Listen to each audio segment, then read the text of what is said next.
नमस्कार, मैं सुमिता चक्रवर्ती सदीनामा में उपसंपादक लेकर हाजिर हूँ दिनांक 4 जनवरी 2022 का संपादकीय, जिसका शीर्षक है भाड़े के सिपाहियों का कैसा इतिहास। इसे लिखा है हमारे अतिथि संपादक डॉक्टर विवेक आर्या ने। न जाने कितने अनगिनत रहस्य इतिहास के पन्ने में छिपे हैं।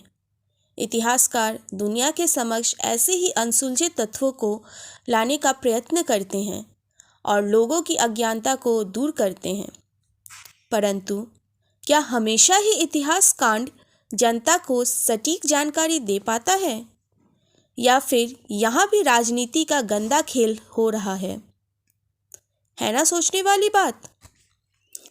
हाल ही में हुए कोरेगांव स्कैम हमें यह सोचने पर मजबूर कर रहा है कि आखिर किस दिशा में देश जा रहा है।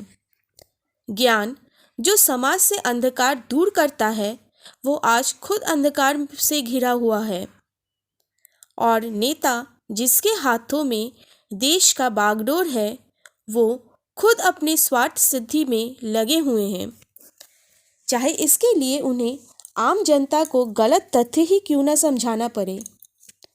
हमारा आज का संपादकीय भाड़े के सिपाहियों का कैसा इतिहास, इसी विषय पर प्रकाश डालते हुए आप सभी श्रोतागणों को तथ्य के समीप ले जाने की कोशिश कर रहा है। आगे बढ़ने से पहले आप सभी श्रोतागणों से मेरा निवेदन है कि संपादकीय अच्छा लगे तो लाइक ज़रूर करें और हमसे जुड़े रहने के लिए चैनल को सब्सक्राइब करना ना भूलें, और सबसे पहले नोटिफिकेशन पाने के लिए बेल आइकन को दबाना बिल्कुल ना भूलें। तो आइए अब आगे बढ़ते हैं। भीमा कोरेगांव की घटना को कुछ तथाकथित बुद्धिजीवी लोग दलित और आदिवासियों पर हुए अत्याचार के विरुद्ध संघर्ष के रूप में दर्शाने का प्रयास कर रहे हैं। सत्य यह है कि हमारे देश की कुछ विभाजनकारी मानसिकता को बढ़ावा देने वाली ताकतें अपना राजनीतिक भविष्य बनाने के चक्कर में देशवासियों को भड़काने के लिए किसी भी हद तक जाने को तैयार हैं।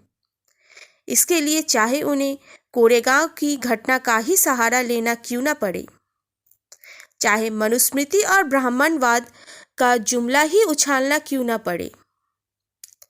उनके इस दुष्प्रचार से कुछ दलित और आदिवासी या वनवासी क्षेत्र में रहने वाले युवा भ्रमित हो जाते हैं। भ्रमित युवाओं को न सत्य का ज्ञात होता है और न ही उन्हें इसे जानने का अवसर प्राप्त होता है। कोरेगांव युद्ध में बलिदान हुए महार समाज के कुछ सिपाहियों की वीरता में अंग्रेजों ने स्मृति स्तंभ बनवा दिया था। इस युद्ध में अगर अंग्रेजों की ओर से अंग्रेजी सिपाही, माहर सिपाही, राजपूत और ब्राह्मण लड़े, तो मराठा पेशवा की ओर से मराठा, राजपूत, मुस्लिम, गोसाई, महार, मतंग और मंग जैसी दलित जातियों के लोग भी लड़े थे। अंग्रेजों की सेना में अगर महार अग्रिम टुकड़ी में थे, तो मराठा सेना की अग्रिम पंक्ति में मुस्लिम सिपाही सबसे अधिक थे। तो क्या कोई इसे दलित मुस्लिम युद्ध कहेगा? नहीं, कभी नहीं। फिर वह दुष्प्रचार क्यों? क्योंकि कोरेगांव की घटना दलित महारों की ब्राह्मण पेशवाओं पर जीत थी। यह युद्ध तो अंग्रेजों और भारतीयों के मध्य हुआ था। ब्रिटिश काल में ऐसे अनेक युद्ध संघर्ष हुए जिसमें अंग्रेजों ने भारतीयों का बड़े पैमाने पर दमन किया था।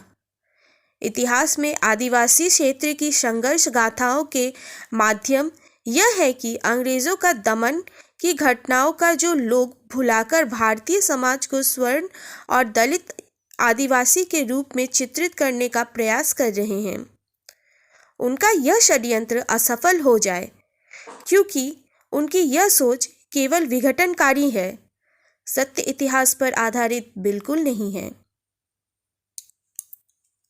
तो यह था दोस्तों 4 जनवरी 2022 का संपादकीय, जिसका शीर्षक है भाड़े के सिपाहियों का कैसा इतिहास।